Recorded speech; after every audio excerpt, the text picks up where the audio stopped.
Ошо кемчиликтери бар үчүн ошондой иштер жүргүзүлүп атат да. Убакыт созуп жүрө бергендер азыр деле бар. 18 февраль 2021 жылдагы накталай төлөмдүн берилген квитанцияларды караганда 2021 жылдын 17 февралында УКМКнын коррупцияга каршы күрөшүү кызматынын ыкчам иликтөө иш-аракеттеринин алкагында Жалал Абадда капиталдык курулуш департаментинин башчысы кармалган.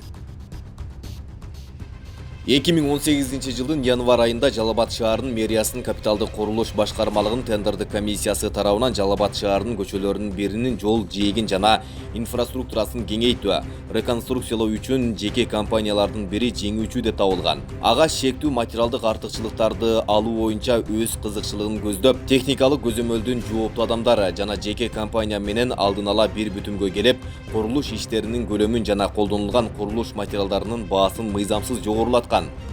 Жыйынтыгында мамлекеттик бюджетке 1,6 миллион сомдон ашык зыян келтирилген.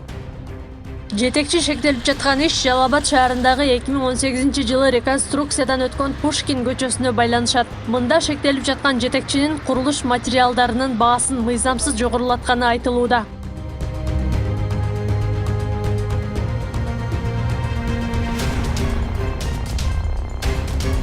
Анда аталган көчөнүн 810 метри оңдоодон өткөн. Ага жергиликтүү бюджеттен 26 миллион сом бөлүнүп, бирок тендерден 19 миллион сомго баалаган компания утуп алган. Айрым маалымат булактарына таянсак, Жалал Абад АБС компаниясы тендерден уткандыгы жазылган.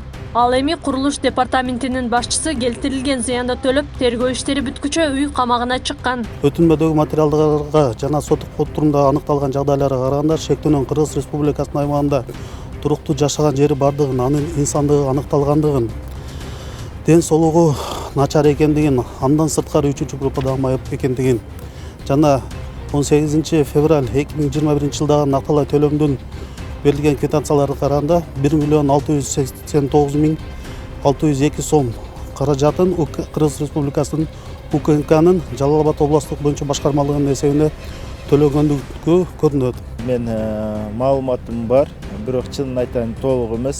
Анын иш үстүнөн иш козголуп, бүгүнкү күндө 1,6 миллион акчаны төлөдү деген соц тармактарда чыгып атат. Ошо кемчиликтери бар үчүн ошондой иштер жүргүзүлүп атат да. Эми сот аныктайт го бул тууралуу. Кармалган аткаминерлердин иштери таза тергелип, күнөөсү далилденсе, тиешелүү жазасын алышы керек. Мындай пикирин серепчилер билдиришет. Тергөө иштерине дагы мөөнөт коюш керек. 10 мөөнөттө ушул ишти бүтүрөсүңөр деп. Анан сот ишине дагы мөөнөт коюш керек. Жылдар жүрө берген сотторду көрүп атпайбызбы?